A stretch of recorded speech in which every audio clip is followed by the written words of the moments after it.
Hi everyone, Leah here. I'm here hanging out with my friend Dave Kane, and I call him the Ormus man because he knows pretty much everything about Ormus. I've never met anyone who was so knowledgeable, so I thought it'd be really great to have him talk to you guys a bit about it. Well, I guess the first question everybody asks is, what is Ormus? Anyway, what Ormus is, the simplest way we've come up to describe it, Ormus is a fifth state of matter. Any material that you're familiar with will come in three states, whether it's a solid, a liquid, a gas. For example, we work with Ormus gold, so depending on the temperature you can have a solid, a liquid, or a gas. Also, if you supercool something down close to absolute zero, you will have certain elements take on the properties of plasmas. There's a fifth state of matter, and that is an energized state of any of the, it looks like any of these elements whatsoever. 52 have been discovered. In the energized state, what happens is the molecule sheds its outer electron ring, and it goes into a high spin state, and it is no longer chemically reactive with any substance whatsoever. It behaves as though it's an inert gas. And what we know about this is that 5% of the dry weight of the human brain and nervous system is composed of materials in the ormic state. And the reason that this is important is that materials in the ormic state are very subject to influences by electromagnetic fields. So what happens when you pull a cell phone up to your ear? Your Ormus material that's part of your construction is moving away from the electromagnetic field. Now in us, Ormus materials, because they're chemically inert, they work as a governance and regulatory materials. We need to have them even though they're not consumed. And we're born with this 5% ratio of these materials. And technically we should have it forever. We increase from our food supply, except that that's getting degraded over time. And so we're ending up with a net loss of these ormic materials because of our exposure to electromagnetic fields. The stronger the field, the greater the loss of materials. And with the degrading food supply, we're not replacing them as quickly as we should be. So we end up in a net loss situation. Now, Ormus is not being researched at university levels anywhere in the world today. Our group here, we're trying to get clinical studies started in Poland right now, and it's moving along, it's starting pretty good. But there's so much to be known about these materials, and there's so little intention on the part of the status quo to look into any of this. Once you start to understand a little bit of what the Ormus materials contribute, you start to understand that the shortage of these materials contributes to virtually every chronic disease known. What we have to understand, first of all, is if we can supplement these materials, which we can, this stuff can be made, it's not particularly difficult. But what happens is, as these materials start to come back into your body, we've seen absolutely ridiculous changes. Most people that use Ormus, if they have, for example, skin cancer problems, usually when they dab it on, anywhere 2 to 10 days, skin cancers just fall off.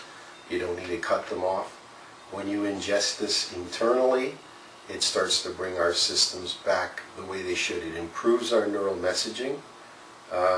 Evidence of the neural messaging improvement comes from Lugano, Switzerland in 2003, and also a lot of independent lab testing in Georgia in the United States.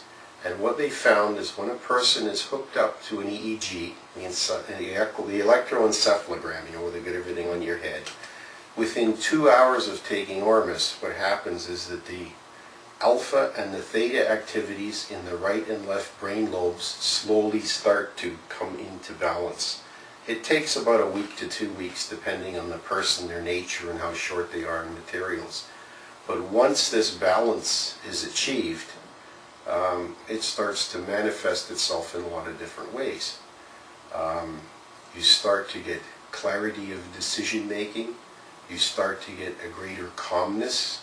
You'll start to notice Certain things that used to bother you or vex you no longer bother you. And we sort of found that out the hard way. We had a few people would take Ormus for a couple of months, think nothing of it, didn't notice any changes. Then when they stopped taking it, they start to realize, hey, those little things that were bothering me before are now bothering me again, but they had this respite for 2 months, you know. So if you watch the effects of this stuff, there's both physical effects and spiritual effects. Right now, I'll tell you some of the physical effects. Usually, about 60% of the people that take Ormus within the first day or two have a very significant change in their dream patterns. I did. Absolutely. Yeah. I had the most amazing lucid dream last week. This was after a week of taking it. Actually, the first night I had a very vivid dream. So all my dreams have been so vivid. I've been remembering my dreams. And for the longest time, I couldn't remember my dreams. I just once in a while. So I had a lucid dream, and I could control everything, and it lasted such a long time. It was so amazing. And I haven't done anything else other than take the Ormus, so it has to be because of that. It was incredible. It's just, again, it just brings our systems back to where they should be. We're all operating in deficit. I mean, this isn't going to bring everything back, but it's going to bring some things back. People that haven't dreamed at all will start to dream. I used to dream in color. The first time I took Ormus over 3 years ago, it went to what I would describe as super high definition textured color. You know, and I mean, I even had dreams in black and white that turned out to be super high definition textured three-dimensional black and white, and you would look at them and you'd think, who needs color? This is great. But again, not everybody gets this effect, but over half of the people that take Ormus. That's one of the earliest things that you notice. A lot of the gals really like it because usually within about a week you'll start to find there's no more hair in your hairbrush when you start to brush your hair. In a month you'll start to notice changes in textures and fingernails. Probably skin too. Yeah. Everybody's a little different because it depends on what your shortages are and over what period of time they've accumulated. So we've had a few people that have actually regrown quite a bit of hair. They would start taking Ormus internally and applying it, you know, just rubbing it onto their head. And, didn't you used to have more gray hair? Oh yeah, I had a lot more gray hair. Well, that's a combination of two things, I think. I take the Ormus every day. And I also use a shampoo that's available in the U.S., stuff called Miracle 2, which it looks like the Miracle 2 has Ormus copper in its makeup. So between the two things, I've gone quite a bit darker than I used to be. But that's all. I don't use chemicals for anything whatsoever. But you know, it's that. So other than the physical, other than just you know. Stronger hair, nails, what other kinds of physical? That's what you start to notice first off. I noticed in my case about 10 weeks into Ormus, I get out of the shower one day and I had lost about 80% of the moles and tags that I had since I was a teenager. They were gone. I never usually notice because the shower's all fogged mirror, right? But somebody left the door open. Anyway, that I noticed, that was about 10 weeks. My partner Ricky has been dyslexic her entire life, and we started to notice after about 10 months of taking Ormus that she wasn't messing up her rights and lefts anymore. She wasn't transposing phone numbers because she has a dog grooming business. She always has to phone people to collect their dogs, and quite often she phones people she never met. That started to disappear.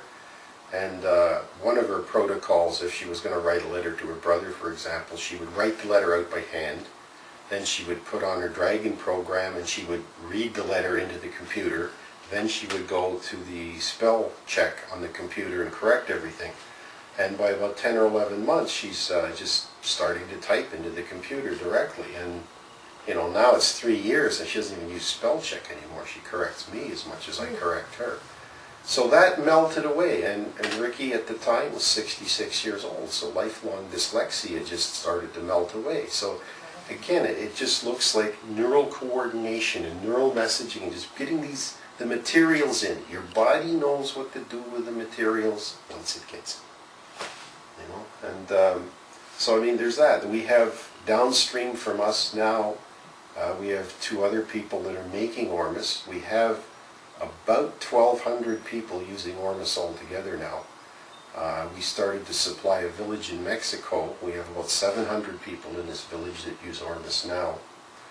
And that came through one of my partner Ricky's friends, who was originally born in this village, lives in California, and he's a very spiritual man, and he's been trying to raise money to build a clinic in Mexico.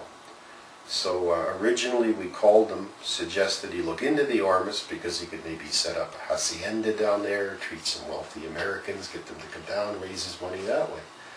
But he really didn't want to have anything to do with that. He said, if you've got anything that works half as good as what you say, send it. We've got sick people in my village, we've got sick people here, let's try it out. So we sent Ormus to Jose. There was 3 people in the village in Mexico that had leukemia that were bedridden at the time. So by the time we sent Ormus to Jose, then he had to drive it to Mexico, then a truck had to take it 1,000 miles down Mexico to get it to the village. Anyway, by the time it got there, 2 of the people had passed. The 3rd guy was bedridden for, 2-3 months. He could talk on a telephone, but he couldn't hold it. He didn't have enough strength to hold the phone. And so they talked to him, and they started to give him the Ormus. And within 2 weeks, this guy's name is Chico, within 2 weeks he was sitting up and he was able to get out of bed. Within 4 weeks he was eating like a horse, gaining his weight back. Grab that, I'll look at it downstairs. He was gaining his weight back, and now Chico looks after our testimonials in Mexico. We've got 100 testimonials from there so far. 30 have been translated to English, and we still have 70 to translate at this point.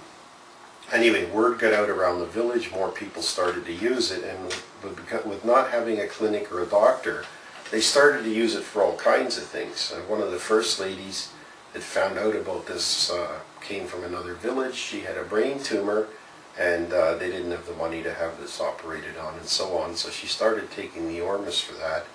And that's nearly 2 years ago, and she said within 2 days the pain in her head had stopped, and she's doing fine apparently. We're maybe going to go and visit everybody in a few months and see. But that was the first things, and now there's 700 people using it down there for everything. Wow, that's great. So it's interesting stuff. I mean, we need more people looking into this, more people researching, more people, collecting results and stuff.